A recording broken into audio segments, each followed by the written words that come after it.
I heard from Hugh. Yes. Yeah, so they're both a yes. Fabulous. Yeah. Okay, let's see.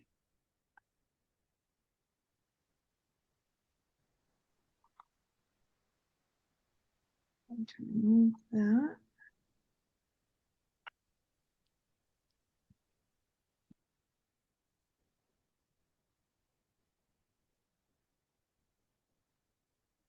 Okay. Wow, it's the top of the hour. I think there were a number of people registered for this, so we'll maybe give it another minute or two. Of course. Yeah, we had a good turnout yesterday. Or no, yeah, it was yesterday morning for the other time zone. Mm-hmm. Hey, Merida.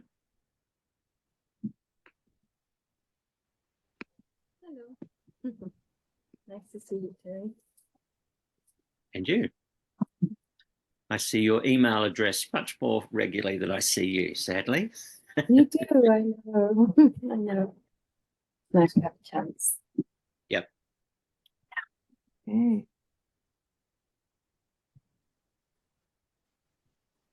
So Yoko and Emil, or Amelia. Hi, I'm in Sydney. Hello, everybody. Hello. Are we going to get a chance to see who you are? Okay. Oh, good. It's 9 o'clock in the morning here, Well, but that's I a would that's a switch. very reasonable hour, isn't it? It is. Thank Yes. And thank you for this. Oh, you're I didn't welcome. know there was one before. Was there one? Yeah, there was one which would have been a horrible time for you. There was one yesterday in the morning for me, which would have been in, I think, the middle of the night for you. Yeah. I always miss out on things. So this is a continuation of the first one, or no? No, there's this one today, and then next week at this very same time, it'll be the second part. Great. Yeah. And Yoko, where are you from?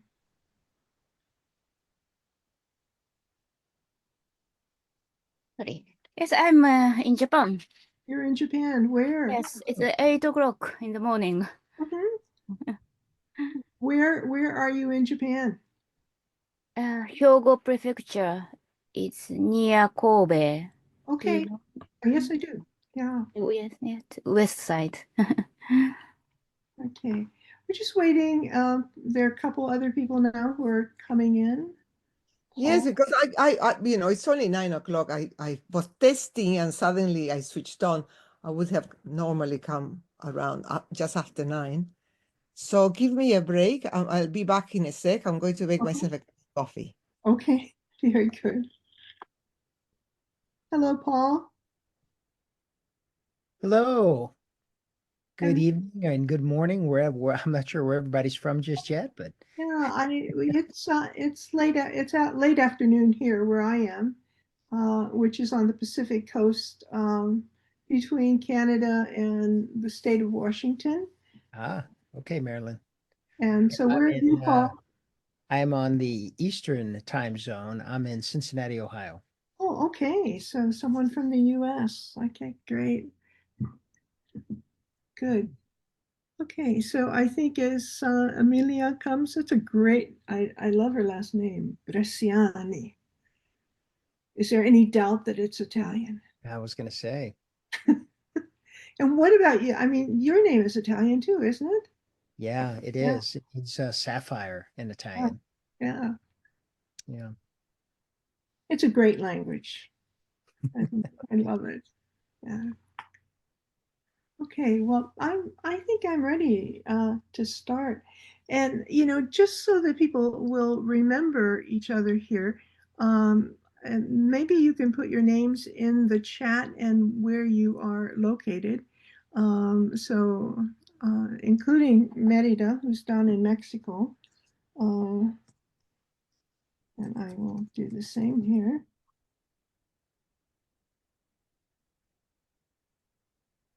Okay.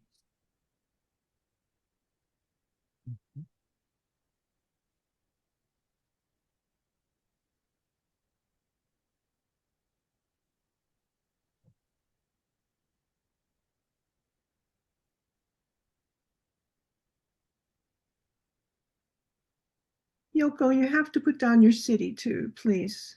Then I'll remember better. Good. And Terry is our lead for Australia, and he's on the Gold Coast. And until I met Terry, I didn't realize that there was something called the Gold Coast, I mean, as a city in Australia. And Amelia, you're in Sydney proper? Sydney proper, very, very, yeah, very central, in fact. Okay, yeah. Okay, and Merida is down in Monterrey, Mexico. Yep. It's so And wonderful, this world of you know, the global links that exist nowadays that we can speak to. Like I take some physical like Feldenkrais classes from Argentina, and we see people doing exercises from different countries. It's so nice. You know, Amelia, your accent is so interesting. Is it from Argentina, even though you No, I was born in Peru. in Peru? Okay, I In thought Peru, it had a yes, little I am. South American twist to it. There is, but I've lived here most of my life here, actually. I came at 18, Mhm. so I still retain my some, you know, some accent, Yeah. not the original accent, because I had to do a locution because I worked once upon a time as a reporter on television, so they sent me to do a locution. Okay. I worked for a television station that uh, because Australia is a multicultural place, so there was a TV station created in order to bring about awareness of the different ethnic groups that lived here and the cultural, and now it is a very, very established Yeah. TV broadcasting service. Great. Well, we might as well start. And I know that there are a lot more people registered for this. And so we'll hopefully they'll join us the next time that we meet, which will be next week at this very same time. And as I was explaining to Amelia when she first came and asked the question, yesterday we had our first one of these planting seeds sessions.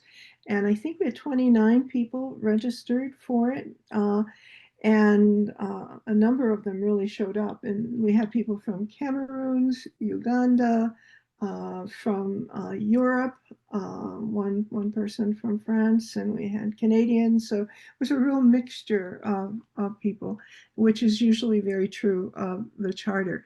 So the idea behind these, and if you don't mind, I am going to share my screen. With a small PowerPoint that put together for this session, and kind of rely on it to do the sharing here. So it's called Planting Seeds of Compassion. This is part one, and as I said, we'll have part two next week. And, you know, we are kind of entering into a new era with the Charter for Compassion. The charter was launched at the United Nations in 2009. It was conceived by Karen Armstrong because she was approached by the TED Talk group. Up until the time of 2008, when they recognized her, they had never given a financial award to anyone. She was the very first person. And I think that we safely say that she is the founder of the Charter for Compassion, but she had a lot of input from people around the world. The first group, obviously the TED group, put it online once they recognized her, and they said, you have, besides giving a TED talk on compassion, you have a wish. And what she decided her wish was for the TED organization itself to help build a charter for compassion, which they did. So initially in those first years, they assisted by putting together what they first called a council of conscience, which were major leaders around the world in the Abrahamic faiths, so that faiths outside of that were not included in the conversation. So there was Rabbi Sotendorp, who was from the Netherlands. There were individuals who were part of the Muslim community. The Grand Mufti from Egypt was a part of this group. There were leaders like Desmond Tutu that were part. And so collectively, with an invitation to the world to respond to, if there was such a thing as a Charter for Compassion, what should be in it? And over 185,000 people responded online. And then those ideas, those concepts were pulled together and then placed in front of this council of conscience. And the charter was written, and it was written in the early 2009. And as I said, launched at the United Nations with the help of the TED organization and simulcast to 125 countries. And on that day in Australia, the Parliament, at least from what I have read, recognized the Charter for Compassion, as did the Sydney Opera House and a number of other organizations around the world. So from that time, the Charter has really dedicated itself to two principles. One is to help cities and communities to organize themselves towards compassion. And the other is to help provide education in the way of compassion. So those are the two major issues that we work on in the world. So as we enter now into a whole new, as I said, era, because what we're going to be doing, and if you receive the charter newsletter, which you might not have gotten yet, but it is in the process of going out right now, we are going to launch on November 12th, the very day that the original charter was launched. We're going to launch Compassion 2.0, the Charter for Compassion 2.0. So we are looking for more inclusive language. We are looking perhaps for an expansion of the language within the charter. And so we have in this newsletter announced that we want everyone who's interested to contribute ideas to the 2.0. Of course, the original document will stay as a historical document, but as we move forward, we will look to the new charter for compassion. And already on our website, there are activities for young people in elementary school, secondary school, and youth to participate as well in helping to write this new Charter for Compassion. But when this whole idea of looking also to, what is a compassionate community? And we now use the word community. When we first started back in 2009, and by the way, we were nurtured for a number of years. As I said, the TED organization ran the Charter for Compassion for a few years, and then they realized that they were not in the business each year, as they gave an award to really continue with helping to shepherd that award. So they found a home for the Charter for Compassion with a foundation in the United States called the Fetzer Foundation, which was is still in Kalamazoo, Michigan. And so then the Fetzer Group ran the Charter for Compassion for a few years. And what had happened in Seattle in 2010 was something called the Seeds of Compassion. And this was an event that was almost 5 days long. And it too was simulcast around the world. And it brought together the Dalai Lama, Desmond Tutu, Karen Armstrong, for people who are into Zen Buddhism, Roshi Joan Halifax, a number of neuroscientists who were doing research on compassion. And so we had this really huge celebration that was housed in Seattle. And the Seeds of Compassion then worked with Fetzer, and then it moved from the Fetzer organization to Seattle to the Seeds of Compassion. And then in 2013, late 2013, the Charter for Compassion received its own 501c3 in the United States that would be charity status, meaning that it was its own entity. So it came into being April of 2014. So, you know, we haven't been around that long, and we've had some really good parents who have brought us along the journey. But one of the things that we want to look at very closely is how is it that we can build this momentum of compassionate communities around the world, and we deliberately moved ahead from having calling ourselves compassionate cities, because right in the very beginning there were villages in Pakistan, for example, that became compassionate communities. Right now, we're working with a refugee camp in Uganda who wants to be a compassionate community, and we've had retirement homes who have looked to become compassionate communities, and we've had counties, which is like to a certain extent, a prefecture or a state, who have designated themselves as compassionate communities. We've even had countries, Botswana, Djibouti, Australia, who have been designated as compassionate communities. And, you know, what does that really mean? To a certain extent, many people think that it means that it is a resolution that is passed by a government source. In the case of Australia, the Parliament has endorsed the Charter twice.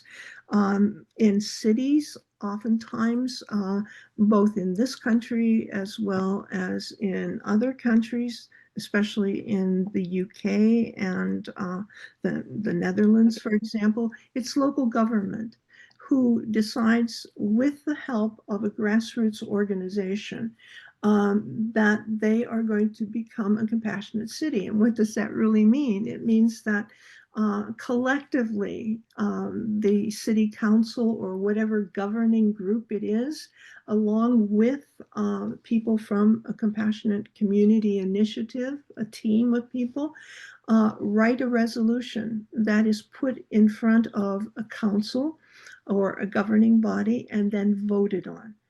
So when you visit the Charter for Compassion website, you'll see that we have the names of all of the affirmed cities, meaning that they've gone through the whole process of working with local government, passing a legal resolution that's signed by the mayor, very possibly others that are need to sign similar documents like this. And then you'll see we also have another category, and that's just initiatives where grassroots groups of people come together and they make a decision that they're going to work towards becoming a compassionate city. Now, I think the minute that you start doing this work, you know, we would say that that's absolutely fine. You don't need a legal entity, although sometimes it really helps. So, for example, I would say that in Rotterdam, for example, in the Netherlands, there's actually a position in local government that was made at the same time that they endorsed the Charter for Compassion. In Louisville, Kentucky, there is a position that has been granted to someone in the city. Same thing is true with San Antonio and with Nashville in the United States, that these areas, these geographic entities, have really worked to have a position that in all cases that I've just mentioned are paid for by local government. But that's a rarity It is not something that is commonplace in many of our cities. So I thought I'd just let you know. And a lot of these community groups are also funded locally by different organizations. And sometimes they're founded by umbrella organizations. So for, excuse me, for example, in many cases, we have interfaith organizations who come together and they help sponsor an effort for a team to be built to sustain a compassionate initiative. Now, Paul says that he's from Cincinnati. Well, there was a time before I came on board that Cincinnati was designated as a compassionate community. But there's a trick to all of this, and that is that your compassionate community is as strong as your team is strong. And you can't go about this work by just deciding that you're going to, like, one or two, even two people are going to take this on their shoulders and move forward. You really need to get a group of people committed to this. And like, for example, we can let Terry talk in a minute since my throat is going, but about how there is a team in Australia that helps oversee Compassionate Australia. But for the most part, these teams exist within a local community. And some of our strongest communities are, I would say, like, for example, in the Netherlands. The Netherlands was the very first country that really wrapped its arms around the Charter for Compassion.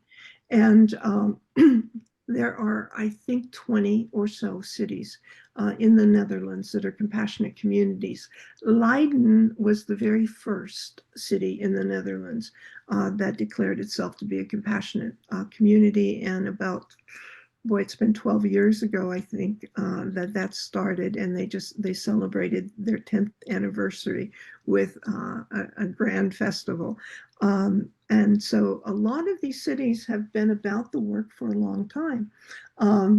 And the thing is, the reason that we're calling this, planting seeds is that this is an ongoing effort. You just don't get a team together. You have to keep refurbishing your team. You have to water your seeds. You have to, expand your garden. You have to bring in new varieties to strengthen what is really going on in front of you.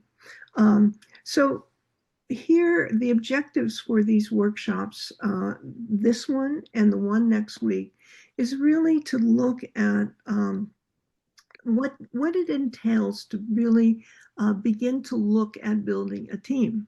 And the first thing, in terms of looking at what are the steps for building a compassionate city, there are 4 of them, and I will show you the next slide in a minute. But the very first one phase of building a compassionate community is to discover what's right in front of your very eyes. And when Karen Armstrong was asked a number of years ago, what entails a compassionate community, her response was, it's a community, or it's a compassionate city, actually, was the question. It's a city that recognizes that not everyone is equal in terms of distribution of education, that there are people going to bed hungry, children going to bed hungry, that access to healthcare is not available to everyone equally within a community, that there are gangs, there's disproportionate wealth. And so the idea behind formulating a compassionate community is that you begin to recognize the discomforts that you're living with in the community in which you're located. I spent most of my life in Chicago, and so when I think about the kinds of problems or the disconnects that we had in a city like Chicago, are very much different than where I live right now in a rural community in the state of Washington. Food scarcity is an issue, and a big issue here also is migrant workers, especially because of the orchards and the food industry in this state. So, and if we look at Karachi, for example, which is also a compassionate community, their issues are so much different. Empowerment of women in education, trying to make certain that youth get a good education so they don't turn to terrorism. They have a number of programs.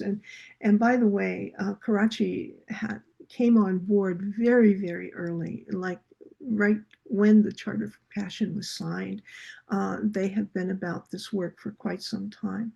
And then this third little picture that you have here is building relationships.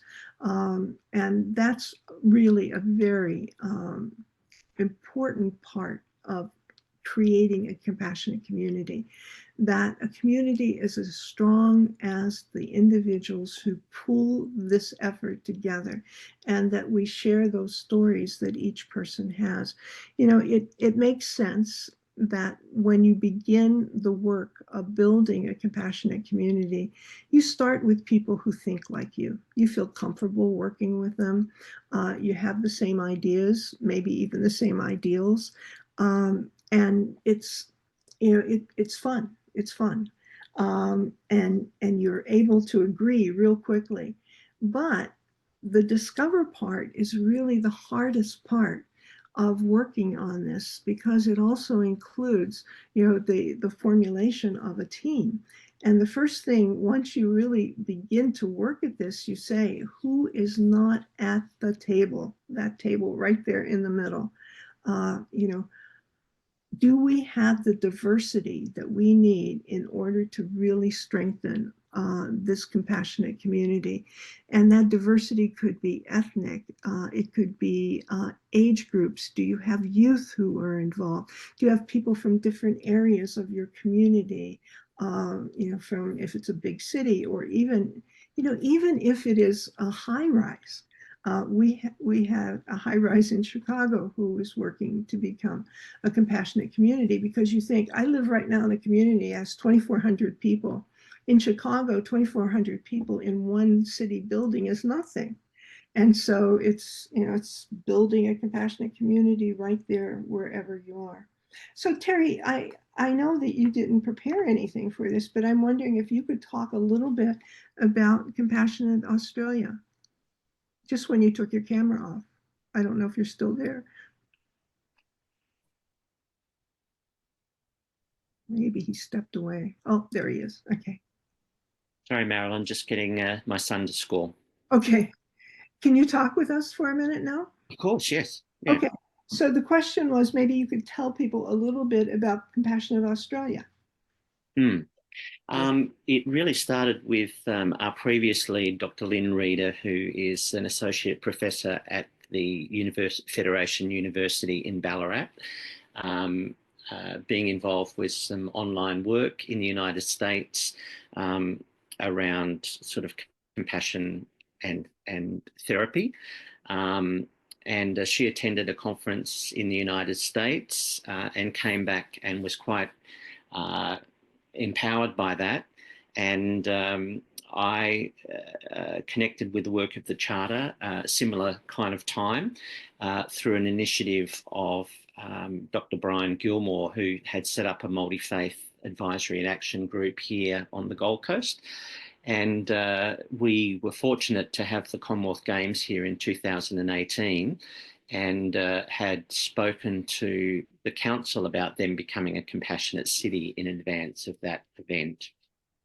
Lynn and I then travelled to the United States to the Festival of Faiths in Louisville, Kentucky, and visited Marilyn also in the United States at that time, some of the other kind of key leaders involved in the work of the Charter in the United States, and also went to the Parliament of World Religions in Toronto, where we launched our aspiration of Australia as a continent for compassion. It was a pretty bold vision because Australia is a very big continent. Like all countries, we have some very real issues, particularly in terms of reconciliation and truth-telling with respect to our history and First Nations people. And so Lynn and I, or Lynn took the initiative to set up what we've called the Australian Compassion Council, which leads the work of the Charter for Compassion in Australia.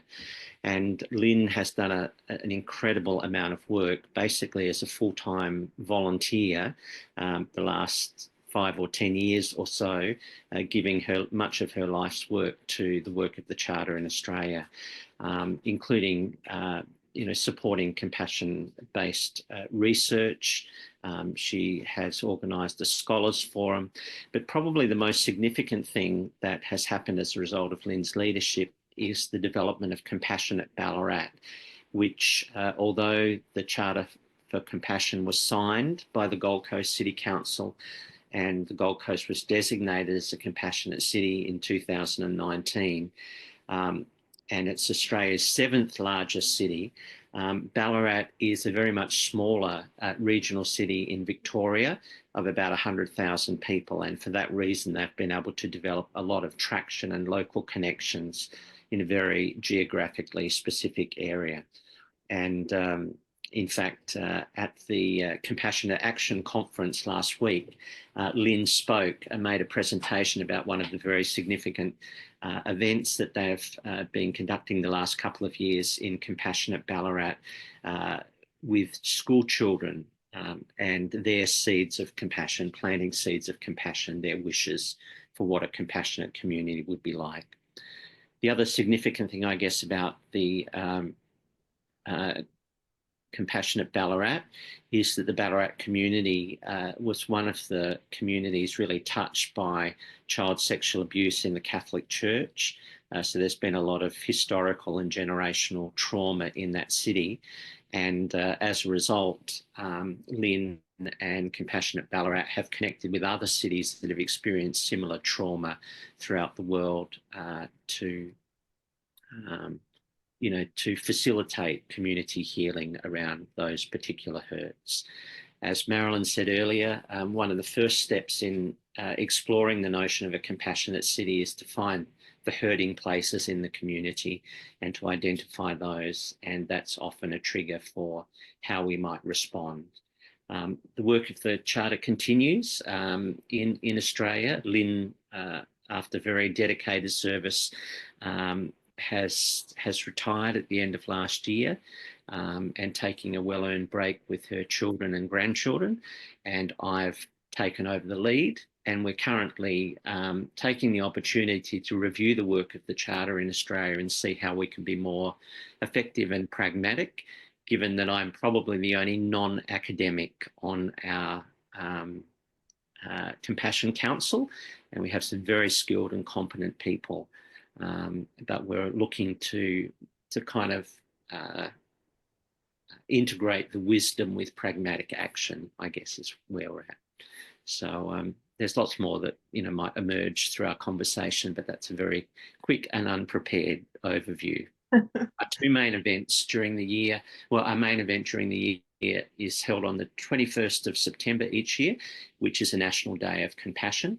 And we've had a very strong commitment to supporting our First Nations people and their voice to Parliament and other initiatives for truth-telling and reconciliation.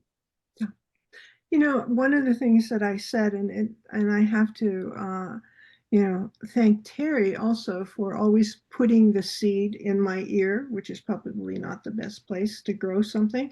But, there was this whole idea of recognizing cities that are doing extraordinary work, don't even know perhaps about the Charter for Compassion, and for the Charter to contact them and congratulate them on the work that they've been doing.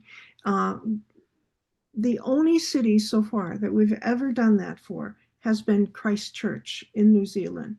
And that was in the citizens' response to the terrible massacre that happened in the mosque there. And we contacted the mayor and the local council, the mosque itself. I believe, I think that happened at the Parliament of World Religions in Toronto, where the mayor of New Zealand did a presentation of accepting being a compassionate community. But I think that that is a direction that we'd like to, to move towards, in addition to groups of people, really coming to look at a vision that they have for their community. And so I think I might have already said that our strongest compassionate communities are ones where we have very strong grassroots groups of people, and grassroots groups of people that are sometimes divided. They don't act as one total group, but there might be a group that's dedicated to immigration, for example, in San Antonio, Texas. I'm going to use that as an example. San Antonio, for people who, I know that oftentimes people from the global world keep up with American politics as much as we do here. But the mayor of San Antonio, his very first act as mayor was to sign the Charter for Compassion. And he carries the Charter for Compassion with him wherever he goes. And I've spent a lot of time with him. But one thing that the team in San Antonio decided was, with the immigration problem at the border, because they're relatively close to the border, that they committed to never turning away a refugee who came into their city. And they have, over the last couple of years, worked with over 1 million people in that capacity. So there's a whole group as part of Compassionate San Antonio that the only thing that they do is to work on that issue. There is another group that is working on education. And there is another group that's working on environmental issues. So those are their big three things. And we have, in addition to Compassionate Australia, we have in the United States right now, Compassionate California. Now, legislation occurred a few years ago where the legislature in the state of California decided that it was the first compassionate state in the United States. There's an effort right now, believe it or not, that might not shock people from outside the United States, but probably will shock Paul, that both Texas and Florida have groups that are working towards compassionate statehood. That would be a miracle if either of those happened politically. But that is the situation. We have hubs. The UK is an official hub now. And so there are people throughout the UK that are working towards building the kind of organizational structure that exists in Australia. We have Canadians for Compassion, which is another group that comes together and works together. So there's been a lot of momentum, especially, I might say, with what is happening, not only in the United States, but when we look at political happenings around the world, especially in places like Poland and Hungary, France, Italy, that we're getting a lot of traction where people are saying, this cannot be. We have to be different with one another. So that's kind of what gave us the idea that we wanted to start having these casual groups of people who are thinking, well, what can we do to either fortify something that already happened or is ongoing in our city, or how can we initiate a new project within our community. So I'm going to stop there and see if there's any questions at this point. Yes. I mean, May I? yes, of course. Well, uh, mm, Amelia, where I think that, us who are not members of a particular. I think you're going to have to turn off your camera because your broadband width is probably not strong enough. So you're coming in and out, so we don't get a clear sentence. Okay, can you hear me now? Yes. Um, yeah, I wanted to know the purpose of our meeting today Mhm. for us who are not necessarily part of, government organizations. What it is as, because what attracted me to today was what can I do? I mean, I run a few groups, community groups, grassroots of people and involved, but I thought one of which is has to do with the Middle East, between Palestinians and Jewish. And I thought, well, compassion is the big word. I come from a Buddhist tradition, Mhm. a big word, and so needed. And that's what I wanted to know, what it is that we can learn from today. Okay, that's really a good question. The intent, the original intent of bringing people together for these few days that we are coming together was to help individuals form teams so that they might consider how is it that they can build a compassionate community. Now, you're coming at this from a different angle, and the charter can certainly help, I think, because one of the things that happens is that, I indicated that we have over 500 communities around the world who say that, they're working towards some form of compassion, but that's through the governmental structure or how they can help their community. In addition to that, we have close to 3,000 partners, and the partners really are.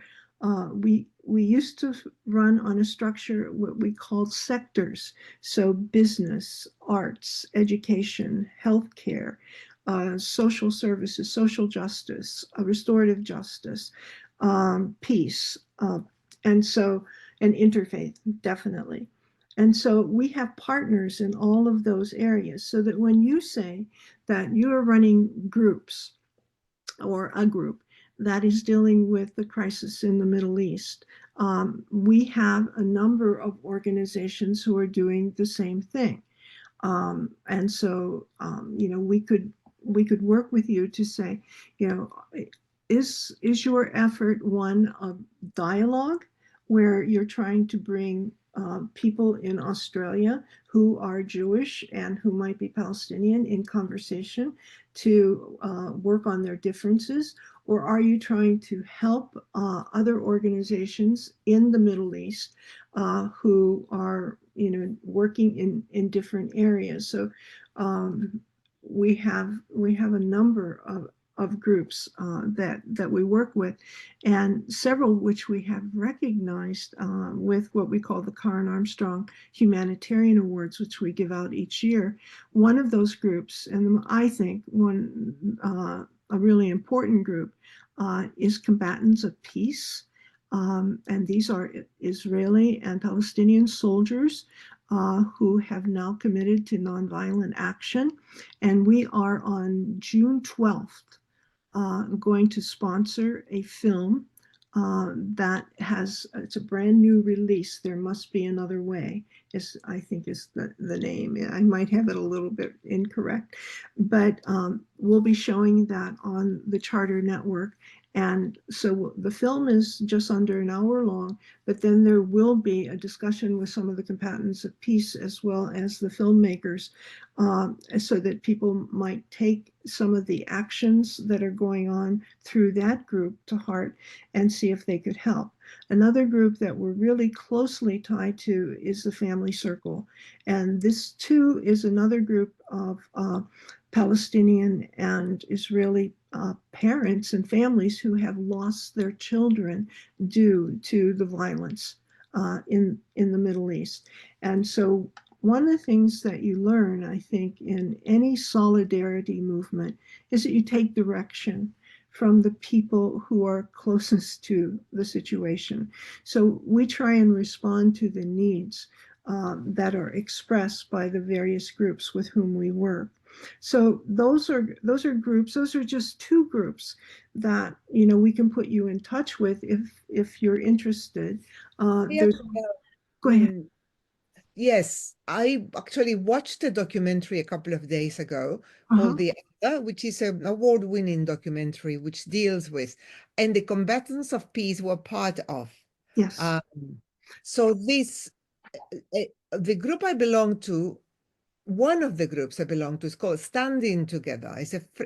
And the ones I am part of is the Sydney Friends of Standing Together. Standing Together is a grassroots in Mhm. Israel, like combatants of peace. Mhm. They are peace activists, actually, and they're well equipped with support. So the Standing Together is one of the groups. I belong to Creators of Peace, a program of international, which is a program of initiatives of change. Oh yeah. Right. And I don't know how I got the email. Maybe it was through them. So I'm part of the initiatives of change, Creators of Peace. And out of that, I created my own group called the Peace Culture Cafe, in which it's a group of women in Sydney. We because I also have a background in psychology, communication and psychology, and now I'm just a writer working from home. But we tend to deal with issues every time we meet for self-growth, and compassion is obviously one of them. But I thought I'd like to be able to. We're about to start another um, group in Sydney in order to get a building together, to come together. We are at the stage of just working out. And as I heard when you were talking, I thought it may be that we could start, the community of compassion as part of, or this be it. Because compassion is quite strong for me, because it allows me to see the other inside as Mhm. well and understand why they do what they do. Um, so yes, I am interested in being part of maybe more directly or more actively in anything that is existing or that I could incorporate to a new community group, because it has to be, I guess, from community building where these principles can. First of all, I'd like to read the charter. Mhm. So you need to come to the website, and Yeah. the charter, as I said, it's only a little over 360 words. I'm not sure the exact number, but basically it boils down to the golden rule as you read it. But we have an awful lot of education programs. As I said, we're both interested in helping groups form and compassionate communities. And you're giving us a strong indication that a compassionate community can be a project, it can be a program, and you never quite know exactly where you might be going when you do something like this, even though you might have a really wonderful action plan. And as you were talking, I was thinking, you want to be in touch with Terry, because on his group he has a woman by the name of Madonna, and Madonna is really involved in the peace community in Australia, and so coming together with her would be really an important venture. The other thing is that you can even become more closely involved with the charter. The other thing I was thinking of is one of the things that we do. We have a number of programs, and the two that I'm thinking of. One is called the Peace Games and Peace by 2030, and that's a 10-week long program. And your group might be interested in being involved in that program, because what it does is it promotes and helps build skills of empowerment and unity, and so probably the very things that you're working on. But it kind of forces you into uh, uh, working together and working with different points. Like it's called the compassion games for a reason. It's like you really play it the same way as if you were in the Olympics, playing the Olympics, because you're going for it might seem superficial, but in reality it's not. You're playing at either a bronze, silver, or gold medal venture. And as much work as you put into it, as much as you get out of it. So that's one. And there I'm guessing, Merida, you're kind of putting some of this in the chat, so that Merida is putting the links in the chat where you might take those down, just cut and paste, or save this afterwards so that you can go directly to the website and take a look at this. The other thing is, and this will probably happen in the fall. We are working with Emory University, and Merida, like right now, is a trainer in something called cognitive based compassion training. That too is a very involved program of 8 or 9 weeks. And we have run a pilot. We now have 3 people who have gone through a kind of train the trainer. I'm going through it myself right now with 10 other people from the charter. So by August or so, we will have 15 people from the charter who are able to offer this course. And my commitment, which I've already shared with the people at Emory, will be to provide the training for Australia, New Zealand, and hopefully Japan, so that we can spread that in that direction. Merida is in Mexico. We have another person in Mexico. We have someone in India. So we want this to be kind of like a farm team, that where we really get people involved, so that we can really look at the neuroscience part. That the Emory program is really looking at the neuroscience of compassion and combining it with Buddhism, Tibetan Buddhism. And this program was initiated by the Dalai Lama, who has really funded it for 2 decades now at Emory University. And so we will be offering the course, probably one for the United States, or the United States time zone, and then also, as I said, for the Australian New Zealand time zone in the fall of this year, with the hope of getting enough people really interested in this, who might want to move beyond this initial experience of the very first course, and go into train the trainer. And then after train the trainer, there's a practicum.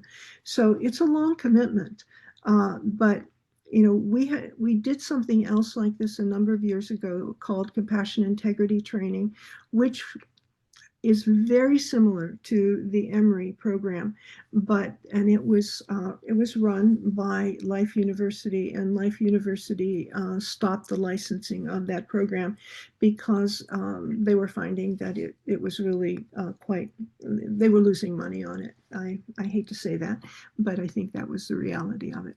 And but the Emory program has a lot of backing, and we feel very secure in moving ahead and dedicating a lot of effort. And we have some people who are either on our board or associated with our board of trustees, who are willing to help raise money for scholarships for people, because it's not an inexpensive program. It's $5,000 a person.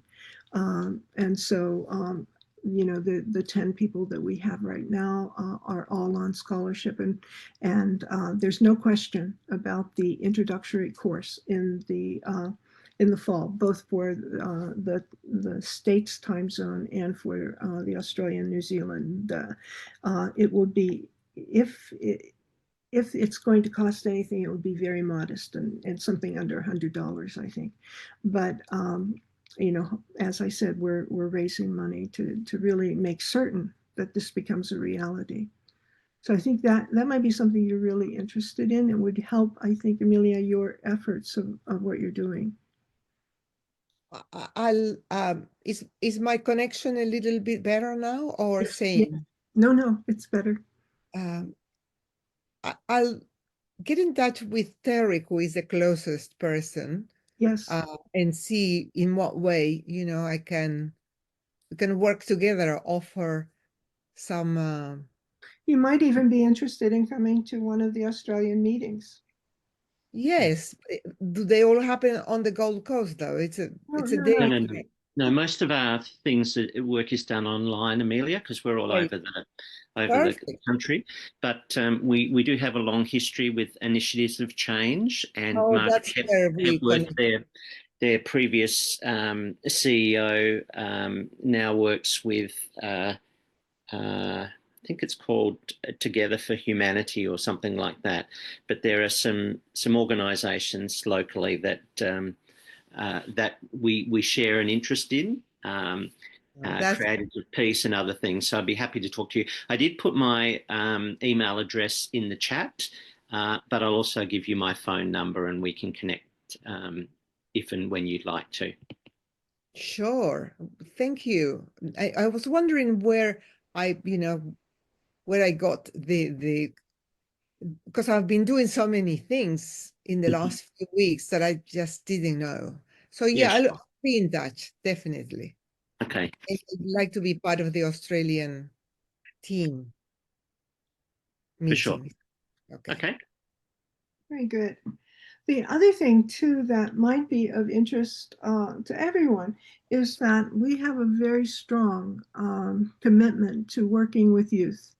Our board last year decided that it wanted to make certain that at least 25% of the board would be under the age of 35. We have achieved that. We have 40% of our board is now under 35. And that has made a tremendous difference to the kind of activities that we're doing with the charter and the kind of commitment that we're making, especially in the way of youth leadership and education. We have a person, Anu Mula, who is heading up that program. She is herself one of those youths that we talked about, and she lives in India. So our staff of 5 or so are all over the place. So Merida, as you've learned, is in Mexico. Another person is in Chile, India. And our board equally is like that as well. Zoom is our friend because we spend so much time working together on Zoom. Any other questions before we go on? Marilyn, I guess I have one. So this is my first exposure to the organization. Mhm. So just so my own background, just very quickly, I came at this through Karen Armstrong's work. I'm in a book club. We all read and tried to apply the 12 steps for a compassionate life. Mhm. So, I'm just working at being compassionate myself. And Mhm. I'm so encouraged by the work I hear going on at state and even national levels. I'm humbled and very gratified to know that's going on. As you think about the level at that this organization works, the individual level, trying to change hearts and minds to live more compassionately, and I'll contrast that to the systems level or the organization or even state level. Is there a particular focus the organization has, like state versus individual, or how do you focus your efforts? I think we grow into our efforts is Uh-huh. probably the best way that I can say. Um, right now, we have something that it's called the impact plan, and it's not been officially released. It's written, but it's taking a really serious look at what we need to do over the next few years. And that pretty much has been based on, what's happening globally. And so the impact plan identifies 3 areas of work that we are committed to. All 3 of these areas have started as programs. However, they've not been, announced directly as programs. The very first thing that we're trying to do is to revisit the charter itself, Mhm. and to make certain that we have inclusive language. And so, as I said, that will happen. The announcement is through this newsletter. We'll continue to make announcements, and then we will have a new document by the fall of this year. So that'll help set the stage. The other thing has been that I said that we had been working in 12 sectors. We've now looked at those 12 sectors over the last 18 months, and we have decided that we are moving towards a structure that is built on 7 pillars. And the 7 pillars are coming from different global areas in the world. Like, for example, indigenous wisdom, from the Maori people to the Native Americans in the United States and their 7 pillars of wisdom, from the Greek philosophers, and from Rumi, who had 7 pillars, and from Ubuntu, from African tradition. And so the pillars now for us are, like, for example, education and wisdom, social justice and integrity, the arts and creativity, environmental stewardship, spirituality, and there's I knew I would forget to, but at any rate, and so we have a lot of writing on this, and so we will be probably, I think the projection right now for the timeline is announcing those in June and starting to really help people change the language of the charter from sector to pillar. And what we're trying to do is we're trying to flatten the organization. We started that by making certain that our board of trustees are from all over the world, which they are, that they're diverse in age levels, and that the other thing is that our lead volunteers and our staff and our board of trustees are all committed by working on a pillar, and then also working on a process. And we have 4 processes that we're working with. And so it really changes, our work, our daily work, and it changes our board commitment as well. So when you ask, what, like, where are we working? So one of these programs certainly is, oh, there's someone coming right now. One of these programs is the Emory program on the cognitively based compassion training, that we really hope that we will get core groups of people trained and able to bring this training to the globe. The second area is leadership and transformational leadership compassion institute. And that is that it's really an effort to try and bring compassion into politics. This is an area where we have only been on the peripheral, and we have not gotten into the heart of things. But I think that society, global society, demands it at this point. And so that is our second area. And then the third is youth empowerment. Probably not the best word in terms of empowerment. We keep using global youth strategies, and we have an incredible group of young people, an advisory group now that's been together for 1 year. The other thing that allows us to be focused a little more globally, Jeanette, I should welcome you. We've been doing this now for an hour, so so apologies that you probably are wondering what the heck are they talking about. But we've made a couple strategic choices over the last, well, it's going to be a year or so in September. We have a memo of understanding with the permanent secretariat of the Nobel Peace Laureates. And so we are working very, very closely with the Peace Laureates. With their programs, because the thing that many people don't know is that once people get the Nobel Prize, Peace Prize, most of them form their own foundation, and they work in a specific area. So if you join us next month for our global read, you'll have an opportunity to hear Kailash Satyarthi from India, who won the prize for his trying to end trafficking and child slavery.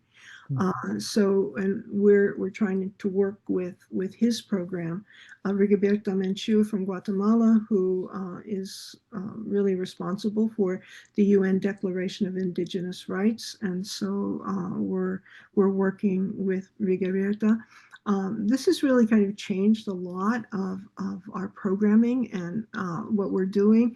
It's also been a tremendous opportunity for youth to work with Nobel Prize winners as well. In September of last year, we were part of the summit of the Nobel laureates, and they brought in 2,500 young people. And we spent 3-4 days together in working with one another. So that's also been a refocus. And then the other group that we're working with very, very closely is Kids' Rights. And that's out of the Netherlands, and it's the Alternative Peace Prize for young people. It's been 25 years in offering, which, sadly, I didn't even know about until we got involved with the Peace Group. And they recognized, for example, Malala before the Nobel Prize group did.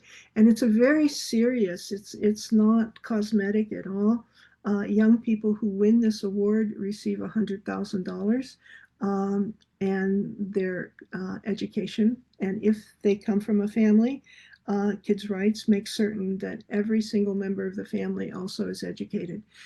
So it's a real commitment. And so that's kind of our direction in terms of where we are right now and where we're going. It's a long answer, isn't it, Paul? It was, but very helpful. So, I mean, what's inspiring is it's diverse, it's wise, it's strategic, and so I'm inspired. Yes, I say this is a great introduction to the good work going on by the Charter for Compassion. So, thank you for sharing. Sure, Jeanette, can you let us know who you are and where you're coming to us from? There you go. Thanks. I'm sorry to be joining you late. I've got dirty fingernails because I lost track of time gardening in my garden on the west coast of Canada, just north of Vancouver. Where? In Canada? On the west coast, just north of Vancouver. Okay. Yeah, I will be in Vancouver next week for at the Vancouver University there at the theology conference. So. Oh my goodness. Yeah. Great. Well, welcome. And we just, you'll get a recap of all of this. Because it's being recorded, I think, and you'll get kind of the information that we've talked about. Yoko, I don't know if you have, Yoko is in Japan, and I don't know if you have any questions at this point. And if not. Yes, I wrote in chat. Oh, you did? So, yes, and yeah, I live in the suburb, so it's not a big city, but also not very small city that need a lot of supply and of kindness. So in my city, it's very difficult to make action, and I have tried, but what can I say? You The know, background and also the yeah the I think that, yeah, it is difficult, when you're just thinking about this, and so many compassionate programs, or that might lead into a compassionate initiative, start because of a person like you, someone who has a passion for compassion, and that wants to bring about some kind of change. And I don't know, I often say to people that, the first thing is to find one or two other people who think like you do. I think that might be the first step. And sometimes it might be through a group, an organization that you belong to, like Amelia belongs to a group. And, Amelia might go back to her group and say, guess what? I was at this conversation the other day, and it's Charter for Compassion. They're doing some incredible things, but I'm wondering if anyone here would like to hear about it. So it's like planting seeds. I mean, the name of this session today is deliberate, because you have to plant seeds, and it takes time. And it could be like, for example, let me tell you a story of, I often use this story. It's of a young person who contacted me my very first week coming to the Charter for Compassion. She was from Botswana. Her name is Magdalena Woolery, and she looked compassion up on the web, and somehow she got connected to the Charter for Compassion, and she called me, a telephone call. Who makes telephone calls? And I started to talk with her, and she was very distraught because people who lived next door to her, uh, was she's Indonesian and Dutch, and she was working alongside her husband through a program of UNICEF. So they were new to the city in Botswana, and the people next door were native people of Botswana, and they had been beaten. Their house was broken into, and they were beaten up, and the husband was severely injured. And she happened to be a nurse, and she got to the hospital along with him, and the people weren't paying attention to him, even though he was in serious condition. And it was because he was not, a Botswana white person like that hospital was.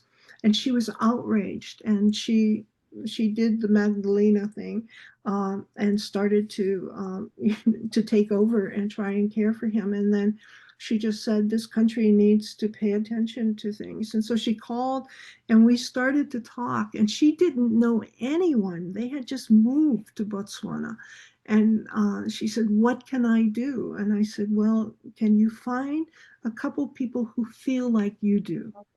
And she said, okay. Uh, and she said, I'm going to do that. I'll call you next week. And she called me the next week, and she said, I have a couple people. And I said, that's good. Let's talk. So then we talked. And then they said, what's the next step? And I said, well, can you find someone in the community? Because she happened to come up with 3 people who were also not native to Botswana. And I said, you need to have people from Botswana who are part of this group. And they need to be at least one person who is so well respected. And they said, okay. And they said, we'll call you back. And they did. And they found a judge, a woman, who had just retired, and they brought her on board. And it took them about three years to get their team together. So this is not easy work. In some cases, it's a lot easier, but in her case, it was very difficult. It took San Antonio, Texas, 10 years before they really felt that they got their job together.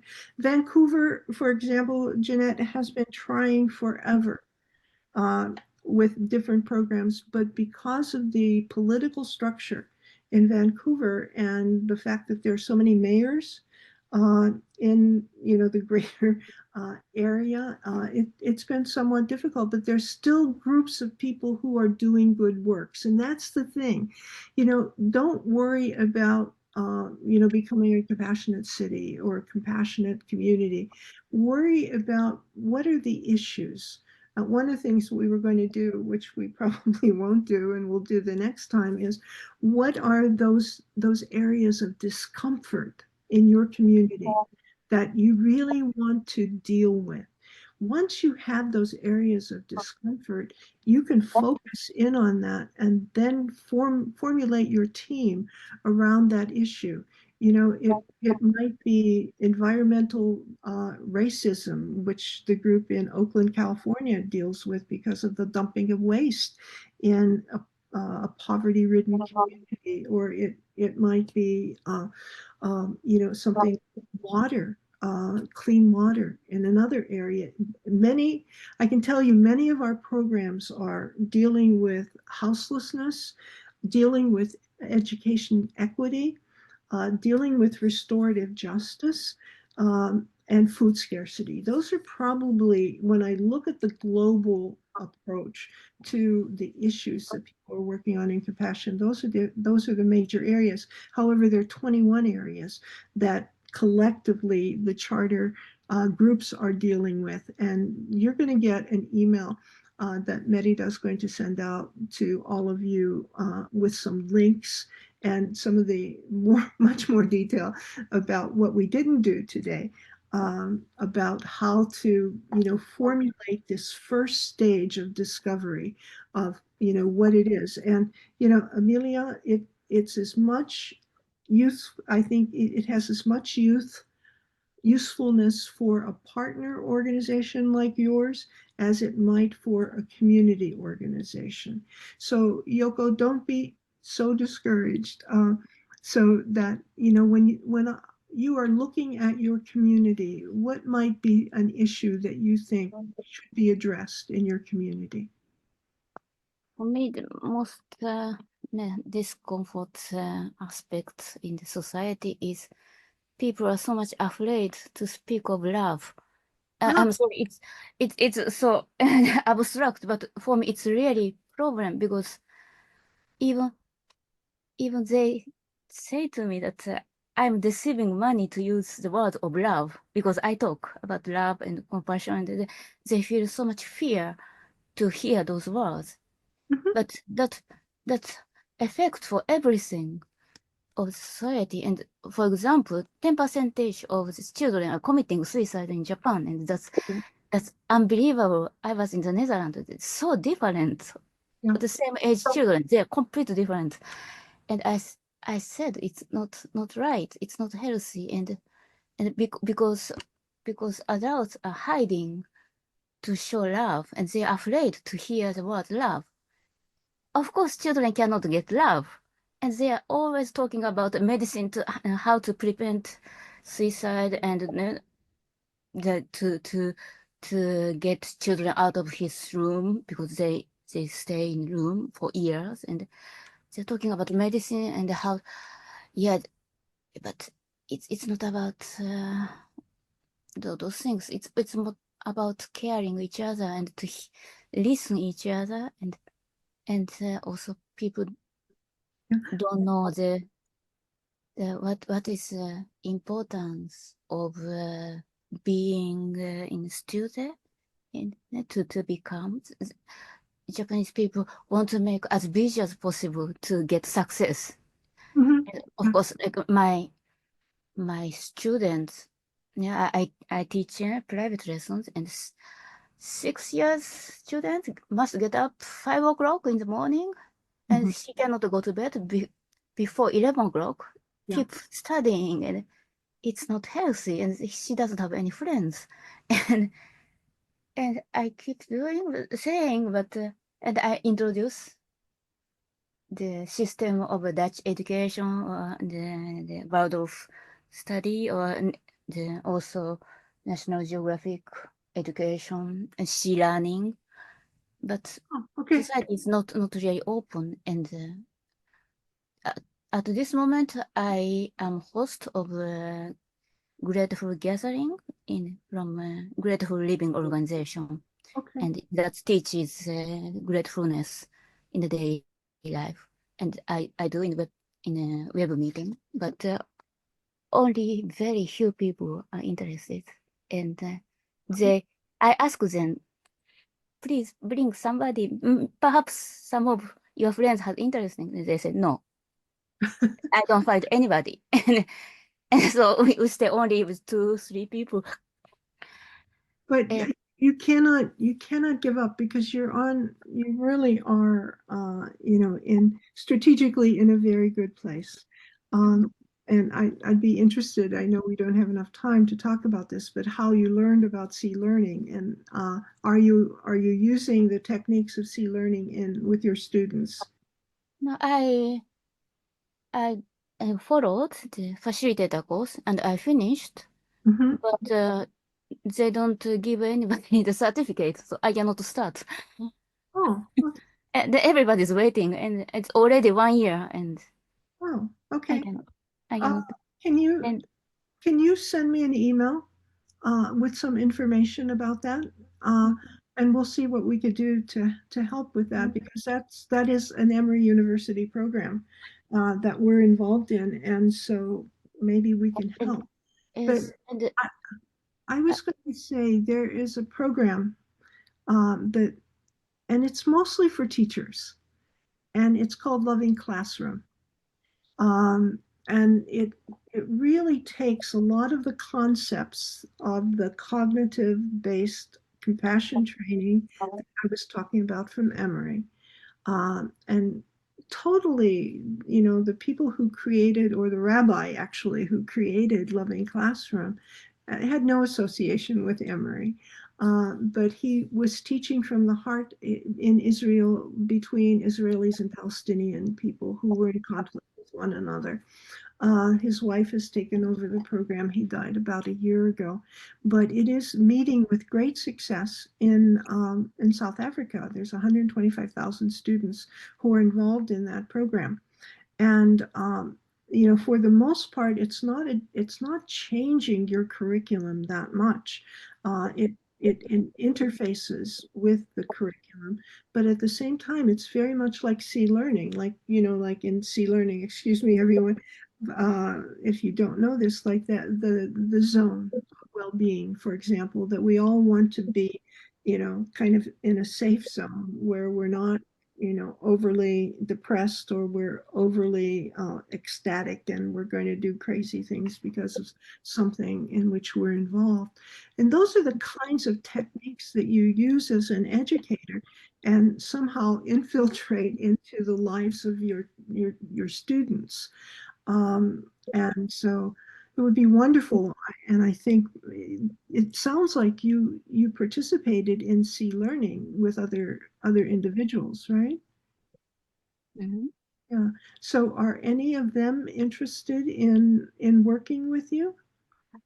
The beginning, I started to study in the course alone, and then I got to know there are some Japanese group. They they are already like in a group Sea Learning Japan, but I was not there, Yeah. and they have a fixed group, and I thought I can be in, but I couldn't be in. Okay. So then Well, I it hope that, it has become difficult. when we offer this in the fall, I hope that you'll be able to participate, because it's really important that we get encouragement and support from other people as we confront some of the things that are so important to us, and learn new skills. Um, What I found a little bit difficult in sea learning is there's so much in the Buddhism based, and I'm a Christian, and sometimes I get confused. okay, it Is should it okay to be a it Christian should to be not here? it should not be like that.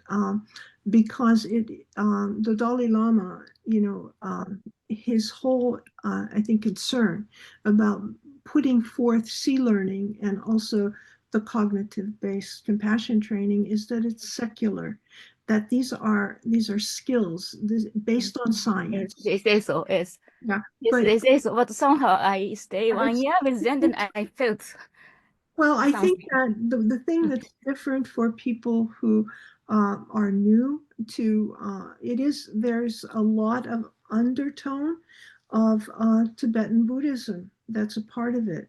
So that the Yes, meditations, for example, will make you feel as if obviously that it's not, it doesn't relate to Catholicism or to Protestantism or whatever it might be, but it shouldn't have to. I mean, these are skills.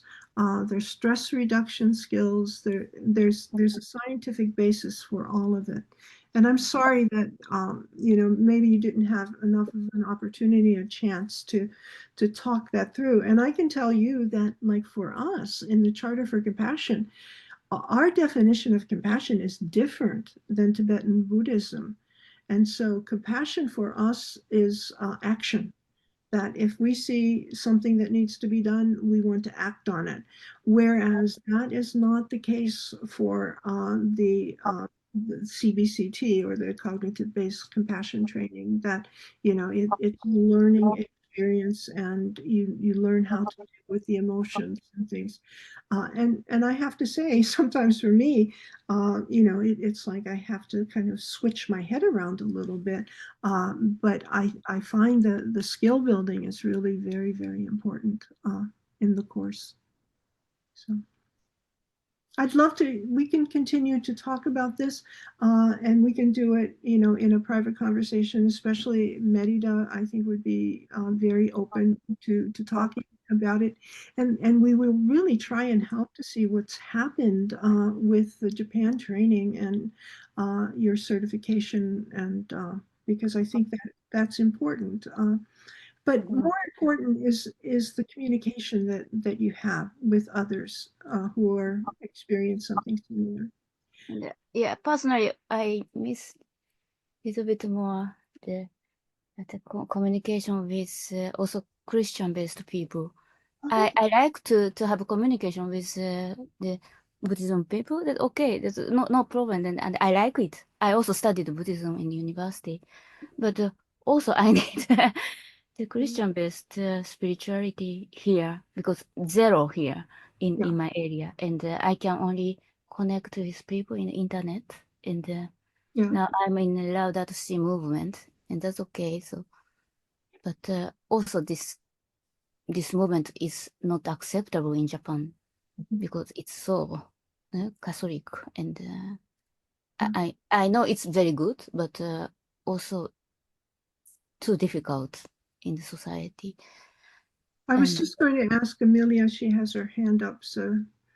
I just briefly, I wanted to say that I come from a Christian background, grew up as a Catholic in Peru, became a Buddhist of a Japanese tradition, actually.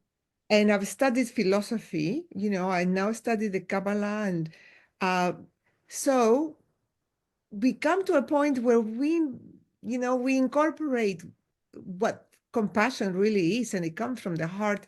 And it's good that now we are having action towards it, because feeling for others and understanding others is not enough nowadays. We have to act it out. So to Yoko, we cannot stay with one interpretation or allow that interpretation to define how we feel. And I think it's a good dialogue, this one, and I will not go any further. But maybe it is important to discuss what compassion is, particularly from the charter perspective, so we can understand, the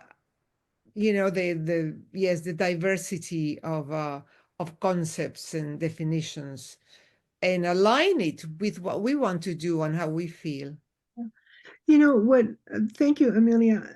I'm looking at the time. We don't have hardly any time left. However, what's happened here today is that we kind of moved away from the purpose of what this gathering was going to be, but we're moving towards something that we might choose to embrace, and that's something that's called, and again, another tradition, Quakerism, circles of trust, and where people come together, and there's no agenda, other than we create the agenda right here. We created our own agenda, and we might choose to continue as a group. And that's what a circle of trust is where we try and support one another, learn from one another, and speak from the heart. And so I think there's a link that's in the email that Merida is going to share with you about a circle of trust, so that you can maybe learn a little bit more about it, and we can see.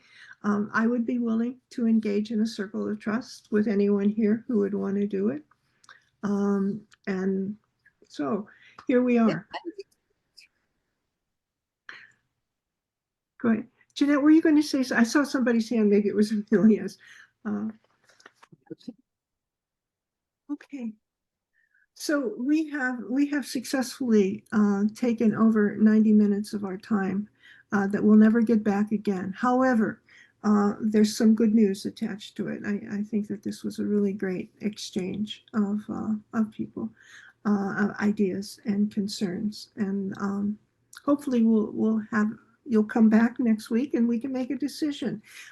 You'll get this email, which will be kind of a combination of what I thought we were going to do today, so that you can digest it. And then when we come together, we can make a decision next week about where we're going. And in between, if you want to contact us, it's just my name or Merida's name, or you can put anybody's name from the Charter for Compassion, because we all have the same email address, our first name at charterforcompassion.org. So hopefully see you next week. And Jeanette, I'd love to see your garden. I'll share my garden with you too. Thank you, Marilyn. Okay. Thank you, everyone. Thank you, everybody. Very much appreciate this. Have a great day. Bye. See you next week.